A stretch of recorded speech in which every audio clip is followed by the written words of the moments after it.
তুমি কেমন আছো বকুল? কতদিন পর তোমার চেহারাটা দেখলাম। তোমার বিয়ের পরে আমি কতবার কল দিছি, কতবার মিস কল দিছি, তুমি আমার একটাবার কও। আমার কি অপরাধ ছিল? কি বলতেছেন আপনি? আমি কেমনে জানবো আপনার কি অপরাধ? আপনি আপনার বাপরে অথবা আপনার শিক্ষকরে যা জিজ্ঞেস করেন। নাটক কইরো না। কেন তুমি আমার জীবনটা নিয়ে সিনেমিনি খেললা? কেন আমার মনটা পোড়ায় তুমি অঙ্গার কইরা দিলা? কেন আমার ভালোবাসার নামে তুমি মিথ্যা ছলনা করলা? কও। এসব আপনি কি বলতেছেন? সে কেন আপনার জীবন নিয়ে সিনেমিনি খেলবে? আপনার সাথে কি তার প্রেমের সম্পর্ক ছিল নাকি? শুধু প্রেম না, গভীর প্রেম। সেই ছোটকাল থেকে বকুল আর আমি একজন আরেকজনকে ভালোবাসি।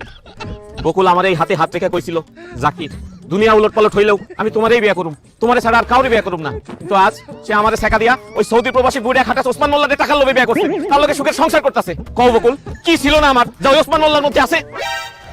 এই পাগলের বাচ্চারা কি করছিস এগুলা? তোর ভালোবাসার বেইমানি আমি কেমনে করি? তোর কাছে চিনি না। বিশ্বাস করেন আমি হাতে চিনি না, কোনো সময় দেখিনি। এবার চিনো না? না। তা আমার মাথা শুয়ে কও যে চিনো না? চোখ কও, চিনো না? চিনি। তার সাথে তোমার কি সম্পর্ক ছিল? প্রেমের কোনো সম্পর্ক ছিল না, মনে করো।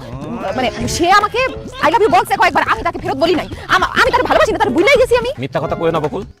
বিয়াই, আপনি ওর চোখের দিকে তাকায় দেখেন, ও এখনো আমার ভালোবাসে। তাই কেন তুমি বাচ্চা? আর তো কোন কালের বিয়ে? কি আমার বিয়ে করছেন? আরে কি কন, আপনি বকুলের দেবর না, সেই হিসেবে তো আপনি আমার বিয়াই লাগেন, মধুর সম্পর্ক। তুই তোমার বাচ্চা, আমি ওর দেবর না, আমি ওর জামাই লাগি।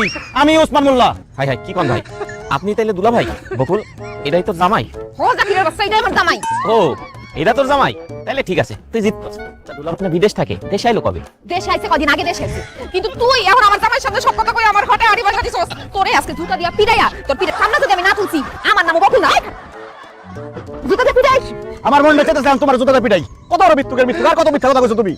আমার কইছে ছোটবেলা থেকে কোনো ছেলের দিকে সে তাকাই নাই, আর এদিকে গাঞ্জটির সাথে তলে তলে ইস্ট চলতেছে তার। না না না, তোমার মতো বিশ্বাসঘাতক বেঈমানের সাথে আমার কোনো সম্পর্ক থাকতে পারে না। তুমি যাও তোমার বাবার বাড়িতে, আমি ফেরত যেতেছি।